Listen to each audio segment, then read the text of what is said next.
Alright. What's going on, ladies and gentlemen? Welcome back. We've got Rogue at the bottom right side of the map. We've got Hero in the top right. T1 for Hero. Rogue right now, I believe. Oh, actually, I'm not sure of what team Rogue is on at the moment, guys. You guys let me know if he's joined a team or if he's teamless. Looks like he's going to go for the extractor trick into trying to get to the gold base. But I do think this is going to be spotted because look at this. Hero already heading across with a probe. He's going to send 3 drones. Interesting. I think you only need 2 to get through there. But he's going to go and take the gold base. Oh, hello. All right. Hero already sees it. Dude, if he blocks the gold, wouldn't that be wild? Wait. Rogue's not taking the gold? Is he going all the way up here, is he? Oh, no, he's going to take the gold and the probe's there? Or, okay, he does take it. Hero sees it. Okay, Hero sees it, but he's not able to block it.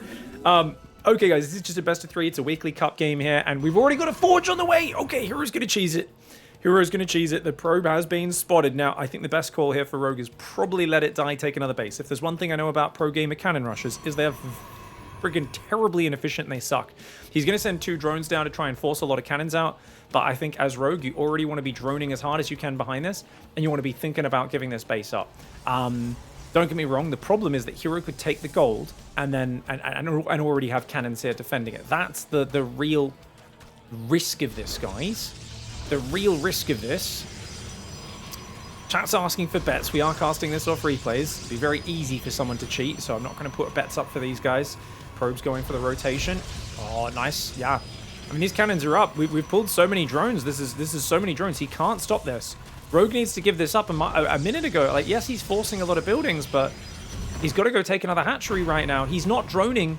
He's got so many drones here. He's chasing the probe. What are we doing?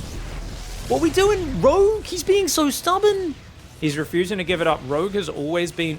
What? Oh, okay, you're just drunk, mate. These cannons, there's 3 cannons already finished. Even if you could build 4 spine crawlers, you'd be fine. They're trapped, says Evan. They're not trapped. The drones can just run this way or this way back home. He can just run back anytime he wants.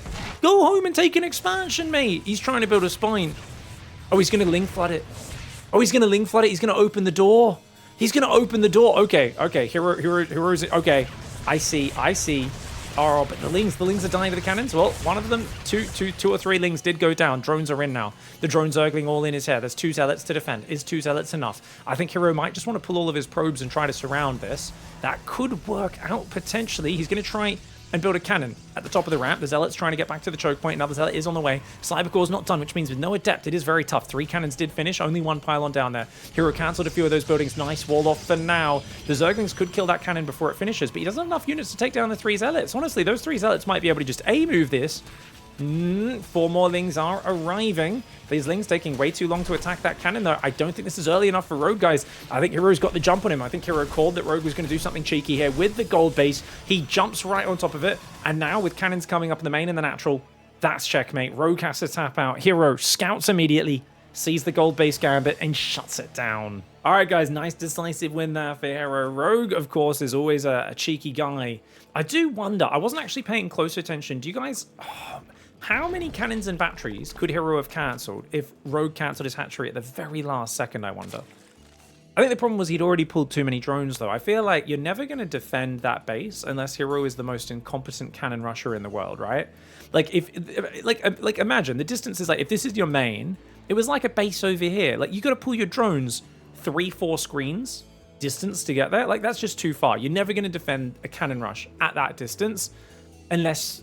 I don't know, the Protoss player has actually got, like, the cannon rush of some guy who's the result of, like, 17 generations of inbreeding. And as much as, like, you guys know I criticize Hero because he makes a lot of very odd, obvious mistakes other players do, he's actually a very, very top-tier StarCraft player. Yeah, he's not organized, he doesn't follow a flowchart like most players do, his decision-making isn't rigid, it's purely intuitive to the point where sometimes it's, you know, he just makes completely massive unforced errors all the time. But he also makes these genius plays no one else makes, right? And even though he makes unforced errors, I don't expect him to screw up that cannon rush at all. So that's a really big issue for Rogue trying to be so stubborn there. He just took his natural cancel that hatchery, only had 2 drones out there. It really doesn't put you very far behind. It's awkward. Because normally cancelling a hatchery means you got to go take your third and they've got cannons in your natural. But if the cannons are off on a random gold base, it's not that big of a deal. And like I said, if Hero takes the gold base with cannons defending it, you could still go around that with drones and lings, mine open the minerals, and flood lings in, right? It's the cannons defend the expansion. They don't defend the wall off at home, which it's really hard to defend the minerals and the natural wall off and the gold base at the same time as Hero in the follow-up to that. So I definitely think, is that not Hero Marine? Heck no. Wait, are you German or something? How does someone know Hero Marine and not know Hero? Sorry, I'm just shocked. Hero's been the best Protoss player.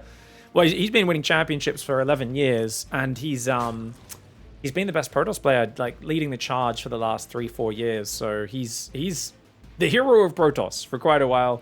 One of the most exciting, dynamic, and crazy players in StarCraft 2. Him and Dark, kind of known as the most entertaining players, I think, in the last 5 years of StarCraft, for sure. Their game's always unpredictable, very kind of chaotic. Yeah. Used to be on CJ Entus back in the day, Hero. The, what was he called? Like the Prince of IEM or something like that? The Smiling Assassin? A couple of his old nicknames back in Heart of the Swarm when he was crushing Intel Extreme Masters tournaments left, right, and center. Thanks, Eldon, for the sub. Appreciate that. All right, this is just an Oracle opening. Pretty chilled out. Adept's just staying at home. He's been very economically focused with the early chronos on probes. And starts the Stargate unit, immediately goes for the pylon. That's the standard thing you do, guys, to make sure you don't get supply blocked. Gets himself a Zergling kill, but Rogue's very happy to have the scout. Rogue, of course, went third base after third queen. He's also building a very early fourth queen.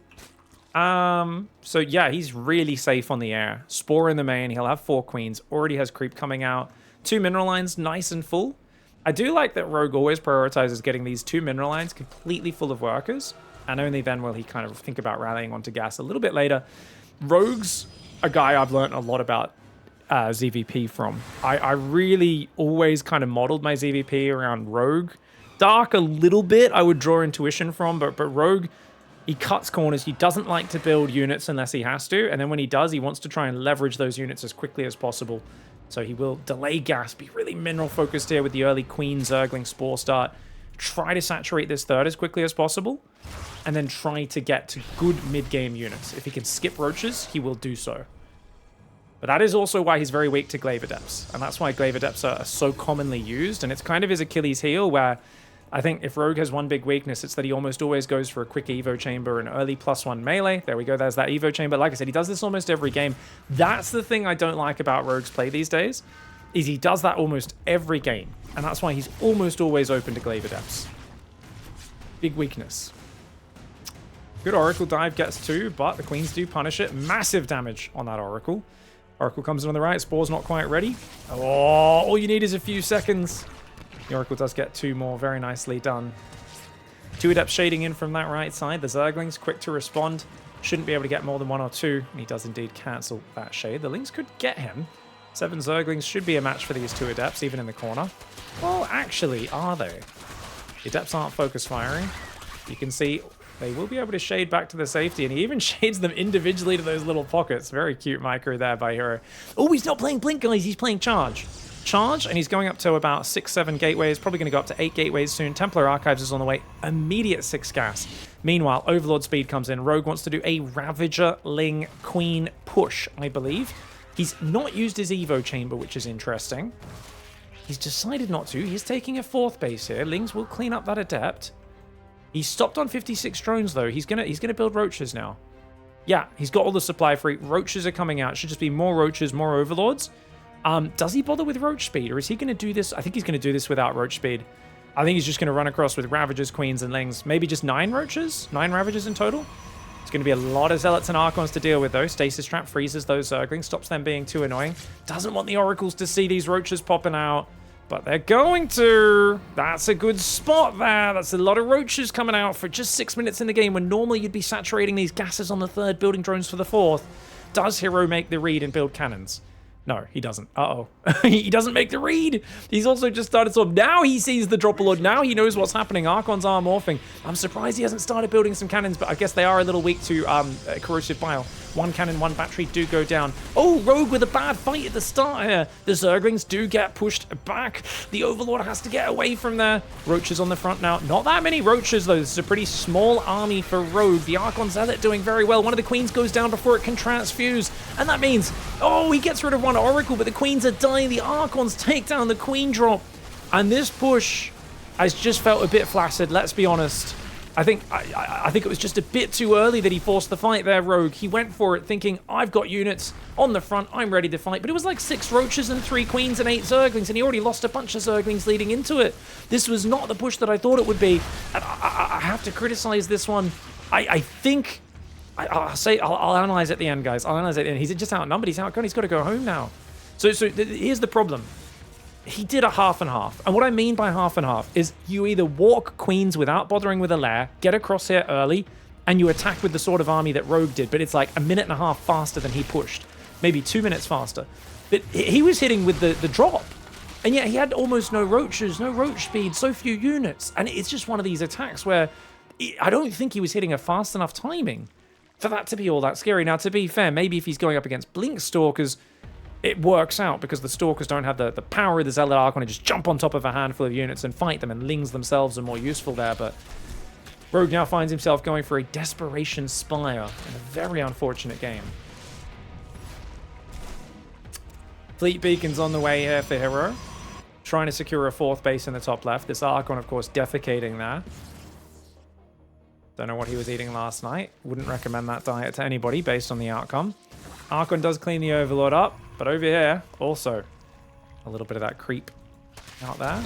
Lings come in, find themselves a probe if they click on it, but they don't click on it. Rogue's Ling Micro has been a little sloppy today, hasn't it, guys? It does feel like Hero's got a pretty big lead now.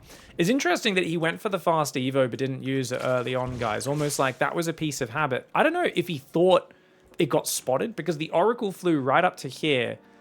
I don't know. Okay, apparently it did get spotted at some point. I feel like maybe he thought, oh, you see my Evo chamber, therefore you think I'm going to play later into the game. So I'm going to surprise you by just going straight away. Mass Zealot attack coming in. Honestly, he might be able to A-move the Roaches and just win. He's got so many more units right now. Roaches coming from behind, gets himself a few High Templar. It's a cheeky snatch there for Rogue, but the problem is Zealots can always chase you down. So even though he gets a few High Templar, removes a few of the Storms, he's going to lose every single one of these Roaches. And that's incredibly cost inefficient. 1-1 is done for the Zealots with +2 attack and shield upgrades almost there. Mutas are on the way, but there is such a big army here on the front. Of course, Storm. Ooh, nice. Not a bad Storm at all. These Roaches do run back through it as well, because that Storm does last an actual age. Rogue equal on supply. He needs to make some magic happen. If he had 6 or 7 Ravagers or some Banes maybe. But these Zealots, no Banelings to deal with them. Big ball of Roaches can kite them down eventually. But he feels so under pressure that the Mutas have to engage on the front. And Mutas into Archons. It's a little bit like fighting your dad when you're 3 years old. Seems like a fun idea until he yeets you over the backyard fence and into your neighbor's swimming pool. Mutas against Archons. Yuck, yuck, yuck, yuck, yuck. The Roaches do clean up the Zealots okay, but I think Hero can just recall these Archons, right? Oh, he's going to try and storm the Roaches. We'll see how he goes. Archons. Oh, a lot of the Archons are going to go down, man. There's a lot of units Hero's throwing away unnecessarily right now. He's going to drop some Storms and drop Cloak. I mean, it's time to go home like 2 minutes ago, Hero. Let's get out of here. He's got 82 probes. I don't think he cares. He's happy to keep trading. He's got +1 Plasma Shields coming in, +3 attack. He's got a Zerg player who's stuck on 68 workers massing Roaches with +1. I mean, it's a garbage army for Rogue. Rogue has 1 Mutalisk left. 1 Mutalisk left? 1 Mutalisk left. And it's just been a dominant match here from Hero. Really shutting down Rogue. But yeah, I don't know. The timing of that attack didn't quite work out. It's always weird because like I've seen textbook Roach, big mass Roach attacks do really well against Heroes, but I just don't think Rogue realized he was playing Zealot Archon as well. And if he did, if he just made Roach speed and just chilled on the attack until he had a big ball of 20 Roaches, even if Storm's ready by the time he hits, I think the Storm not too big of a threat for a massive Roaches where you can spread a big arc and get in and take a good fight. Look how many Zealots there are coming in from behind, though. Not to mention, he's got High Templar recalling to the natural. Mama's on her way over. The Storms are going to zone these units out a little bit. One of those High Templar almost dies. Mama needs to move in. Remember, the Mothership has really good attacks now, but she can only attack a spread across multiple units. She can't concentrate her attacks all on one unit, you know? It's like she's got those little firing ports on the Death Star. You can't just have them all shoot the same fighter that's coming in there. Anyways, very nice play there for Hero. But as I said, that attack felt a little bit half-baked for Mr. Rogue. And one wonders, do you even need Overlord speed for this sort of attack? Could you just have walked 4 queens across? I guess it's impossible to get the queens across a map this big without them getting spotted. So you do need the Overlord speed, that is true. It's going to be 11 roaches in total and a few queens. He does see the Zealot High Templar, so he should have known. I think seeing the High Templar, he was thinking, I've got to get in there before Storm's ready. He doesn't know when Storm's going to be there, but he knows it's sometime probably before 7 minutes. And he's like, okay, I gotta get in here. But this is terrible. These are +1 Zealots almost. Not quite. They don't have +1 just yet, but almost. And then the Overlord goes a bit too deep as well. So he takes 2 Archon shots before the fight starts. And then he tries to fight with 6 Roaches, 5 Zerglings, 3 Queens. His Ravagers are still morphing. This was just a really bad fight for Rogue. He needed to just have a tiny bit of chill. Storm already got cancelled for Hero, by the way. Storm was really not the concern with this sort of attack. It hit so fast. I think if he grouped everything up, we might have seen a more interesting game. The problem was always going to be, though, with this sort of attack, it's all about hitting as hard and fast as possible, and that means it's going to be Lings reinforcing. You can't wait for non-roach speed roaches to walk across this long map. And if you're rallying Lings into Zealot Archon, guys, I mean, you might as well be in reinforcing with almost nothing. The Lings are going to be nearly worthless against Zealot Archon, right? And that's why this attack is not good against what Hero was doing. I think when those Lings ran in, was it too late? When these Lings ran in and got hit by stasis, was he already committed? I feel like he probably was. Yeah, he's already pretty committed at this point. But who knows? I mean, he's at 55 workers. It's not that bad. I think, honestly, the best choice for Rogue here is you make Roach speed out of the Roach Warren, and then you build up. Maybe you fly across with a Dropper-Lord to fake it out, but you don't actually commit. Maybe you drop some creep on the map, and you just run home, and you attack in about a minute and a half with a ton of Roaches with Roach speed. Of course, that's a bit difficult because his gas is a bit low. He didn't resaturate this gas. So he's only on 1, 2, 3, 4 gases. He wants as much gas as possible because you want as many Roaches and Ravagers. And you want to remember that your Zerglings, while not quite worthless, are the next worst thing. They are pretty damn bad. So you want almost pure Roach Ravager with this. Either way, hats off to Hero, guys. Shut down all of Rogue's attempts to get anything going in this game. And once again, shown his dominance in the matchup. GG, well played.